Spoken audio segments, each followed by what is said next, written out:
Welcome back to 6 in the Mix. You know, if you've asked anyone who's been in a loving relationship, they can always pinpoint the day that they met their special someone, right? And knew that person was the one. But what if you're not too sure the one you are with is the one? Here to help you answer that question is America's marriage coach, Dr. Jacquie Del Rosario, to share some signs that you are with the right mate. Doctor, welcome. So glad you're here. We have a lot of points to talk about, so let's get right to it. We do. What's the first sign to say, oh, thank you, Mr. Right, Mrs. Right? Compatibility is everything. Okay. So we got to make sure that the person that we're in love with, we're actually compatible with.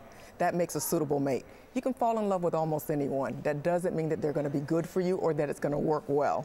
So compatibility needs to be measured. How like-minded are we? Okay. Do we think alike? Do we believe in the same things?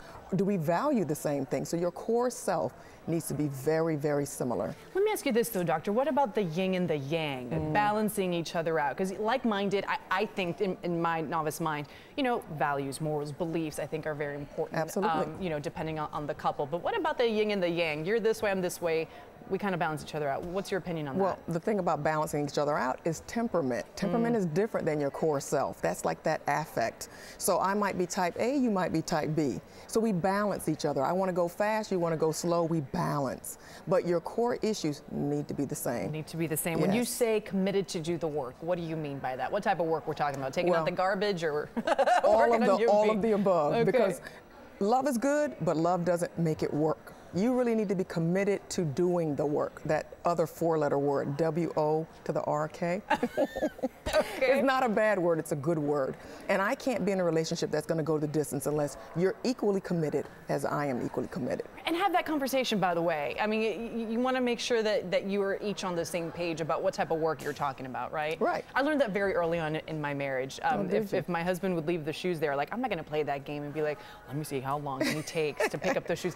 I learned very quickly, if I asked him, he did it. Just say it. Just ask nicely, and it's going to happen. What about the idea of being attracted to your partner? I think that's so important. Sometimes we overlook that. Make sure that you like who you're with. You don't know how many clients I've seen that don't like the person they're with, or they say that there's no chemistry or sexual attraction. That is really basic, you would think, but it doesn't always come to pass. Make sure that you like that person. You like who they are, that there's some chemistry there. It'll keep the passion flaming throughout the years. I by no means have your expertise, but I like to call it the apple pie theory. If I could be anywhere in the world, like hanging out on the French Riviera with J-Lo, but I'd rather be sitting with you sharing apple pie than you're my man. That's right. And I think that starts with friendship. Yeah, absolutely. Do you really like that person, who they are, and you feel comfortable with them, and you're totally authentic with them, and they can be the same with you. Authenticity. Doctor, thank you so much for your expertise. It's a We've got to get you back here. If you want more information from Dr. Jacquie, you can just ask. You can visit drjacquie.com and also like her on Facebook. Follow her on Twitter as well. Doctor, thank you so much for being here.